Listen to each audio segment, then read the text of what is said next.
பொதுக்காலத்தினுடைய 15வது வாரத்திலே வருகின்ற வியாழக்கிழமையாகி இன்றைக்கு நேயர்களே நமக்கு தரப்பட்டிருக்கின்ற விடுதலை பயண நூலினுடைய 3ஆம் அத்தியாயத்திலிருந்து தரப்பட்டிருக்கின்ற நாளுக்குரிய இறைவார்த்தையை இப்பொழுது வாசிக்க கவனத்தோடு கேட்டறிவோம். இருக்கின்றவர் நானே என்பவர் என்னை உங்களிடம் அனுப்பினார். விடுதலை பயண நூலிலிருந்து வாசகம். அதிகாரம் 3, இறை வார்த்தைகள் 13 - 20 வரை. அந்நாட்களில் மோசே கடவுளிடம், இதோ இஸ்ரேல் மக்களிடம் சென்று, உங்கள் மூதாதையரின் கடவுள் என்னை உங்களிடம் அனுப்பியுள்ளார் என்று நான் சொல்ல, அவர் பெயர் என்ன என்று அவர்கள் என்னை வினவினால் அவர்களுக்கு என்ன சொல்வேன் என்று கேட்டார். கடவுள் மோசேயை நோக்கி, இருக்கின்றவராக இருக்கின்றவர் நானே என்றார். மேலும் அவர், நீ இஸ்ரேல் மக்களிடம், இருக்கின்றவர் நானே என்பவர் என்னை உங்களிடம் அனுப்பினார் என்று சொல் என்றார். கடவுள் மீண்டும் மோசேயை நோக்கி பின்வருமாறு கூறினார். நீ இஸ்ரேல் மக்களிடம், உங்கள் மூதாதையரின் கடவுளாகிய ஆண்டவர், ஆபிரகாமின் கடவுள், ஈசாக்கின் கடவுள், யாக்கோபின் கடவுள் என்னை உங்களிடம் அனுப்பியுள்ளார் என்று சொல். இதுவே என்றென்றும் என் பெயர், தலைமுறை தலைமுறையாக என் நினைவு சின்னமும் இதுவே. போ, இஸ்ரேலின் பெரியோர்களை ஒன்று திரட்டி அவர்களை நோக்கி, உங்கள் மூதாதையரின் கடவுளாகிய ஆண்டவர், ஆபிரகாமின் கடவுள், ஈசாக்கின் கடவுள், யாக்கோபின் கடவுள் எனக்கு காட்சியளித்து இவ்வாறு கூறினார். உங்களையும் எகிப்தில் உங்களுக்கு நேரிட்டதையும் நான் கண்ணாலே கண்டுகொண்டேன். எகிப்தின் கொடுமையிலிருந்து கானானியர், இத்தியர், எமோரியர், பெரிசியர், இவ்வியர், எபூசியர் வாழும் நாட்டிற்கு, பாலும் தேனும் பொழியும் நாட்டிற்கு உங்களை நடத்திச் செல்வேன் என்று அறிவிப்பாய். அவர்கள் நீ சொல்வதை கேட்பர். நீயும் இஸ்ரேலின் பெரியோர்களும் எகிப்திய மன்னனிடம் செல்லுங்கள். அவனை நோக்கி, எபிரேயரின் கடவுளாகிய ஆண்டவர் எங்களை சந்தித்தார். இப்போதே நாங்கள் பாலை நிலத்தில் 3 நாள் வழிப்பயணம் போக இசைவு தாரும். ஏனெனில் எங்கள் கடவுளாகிய ஆண்டவருக்கு பலி செலுத்த வேண்டும் என்று சொல்லுங்கள். என் கைவன்மையை கண்டாலன்றி எகிப்திய மன்னன் உங்களை போகவிட மாட்டான் என்பது எனக்கு தெரியும். எனவே என் கையை ஓங்குவேன். நான் செய்ய போகும் அனைத்து அருண் செயல்களாலும் எகிப்தியனை தண்டிப்பேன். அதற்கு பின் அவன் உங்களை அனுப்பிவிடுவான். ஆண்டவரின் அருள்வாக்கு. இறைவனுக்கு நன்றி. திருப்பாடல் 105. ஆண்டவர் தமது உடன்படிக்கையை என்றென்றும் நினைவில் கொள்கின்றார். ஆண்டவர் தமது உடன்படிக்கையை என்றென்றும் நினைவில் கொள்கின்றார். ஆண்டவர் தமது உடன்படிக்கையை என்றென்றும் நினைவில் கொள்கின்றார். ஆண்டவர் தமது உடன்படிக்கையை என்றென்றும் நினைவில் கொள்கின்றார். ஆண்டவருக்கு நன்றி செலுத்துங்கள். அவர்தம் பெயரை சொல்லி வழிபடுங்கள்.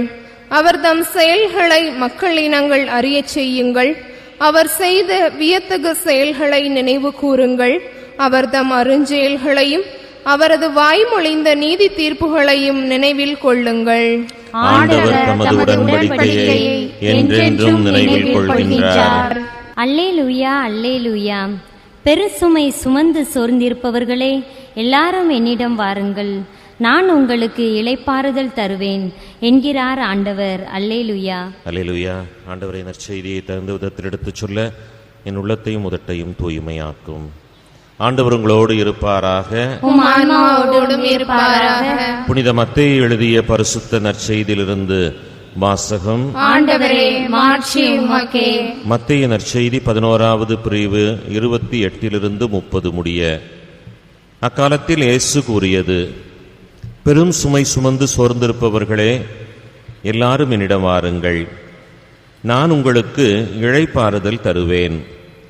நான் கனிவும் மனத்தாழ்மையும் உடையவன். ஆகவே என் நுகத்தை உங்கள் மேல் ஏற்றுக்கொண்டு என்னிடம் கற்றுக்கொள்ளுங்கள். அப்பொழுது உங்கள் உள்ளத்திற்கு இளைப்பாறுதல் கிடைக்கும். ஆம், என் நுகம் அழுத்தாது, என் சுமை எளிதாய் உள்ளது என்றார். கிறிஸ்துவின் நற்செய்தி. கிறிஸ்துவே உமக்கு புகழ். பல நேரங்களில் பலருக்கு பல ஆண்டு காலமாக ஆறுதல் தந்து கொண்டிருக்கின்ற அற்புதமான சொற்றொடர் இந்த நாளுக்குரிய நற்செய்தி. பெரும் சுமை சுமந்து சோர்ந்திருப்பவர்களே, பெரும் சுமை. இன்றைக்கு வாழ்விலே பயணப்படுகின்ற ஒவ்வொரு மாந்தர்களுமே பெரும் சுமை சுமந்து சோர்ந்திருக்கின்றவர்களாகவே பயணிக்கின்றோம் என்பதுவே உண்மை.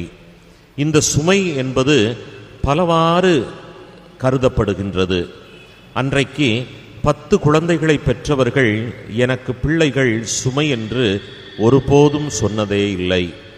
அத்தனை குழந்தைகளையும் வளர்த்தெடுத்த அந்த பெற்றோர் பொருளாதாரம் எங்களுக்கு சுமை என்று சொல்லவே இல்லை. அத்தனை பேரையும் வளர்த்தெடுத்து ஆளாக்கி மனம் பார்த்து பேர குழந்தைகளை கண்டவர்கள் கூட அன்றைக்கு நாங்கள் நோயினால் வீழ்ந்து துன்புற்று கொண்டிருக்கின்றோம் என்று சொன்னதில்லை.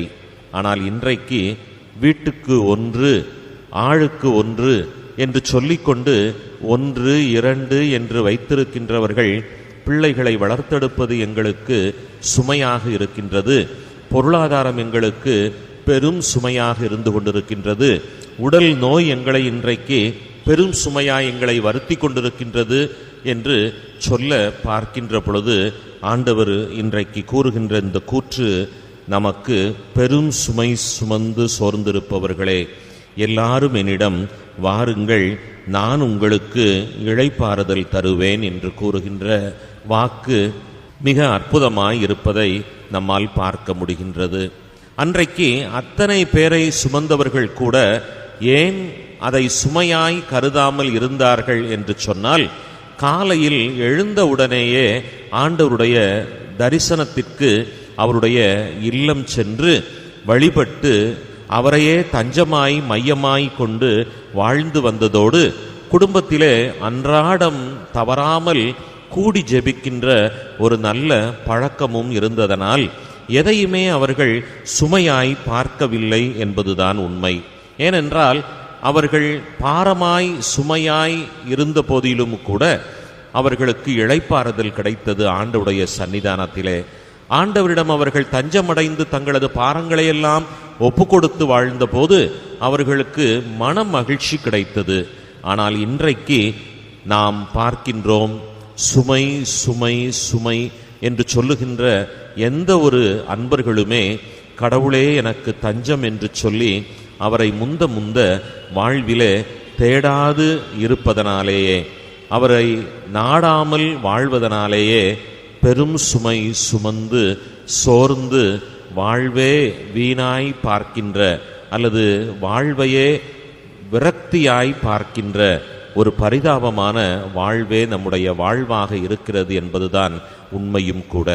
இந்த வார்த்தையை உள்ளத்திலே பதிய வைத்தவர்களாக என்னிடம் வாருங்கள், நான் உங்களுக்கு இளைப்பாறுதல் தருவேன் என்று சொன்ன அந்த ஆண்டவரை வாழ்விலே பிரதானமாக கொண்டு முந்த அவரையும் அவரது அரசையும் நாடி தேட விளைவோம்.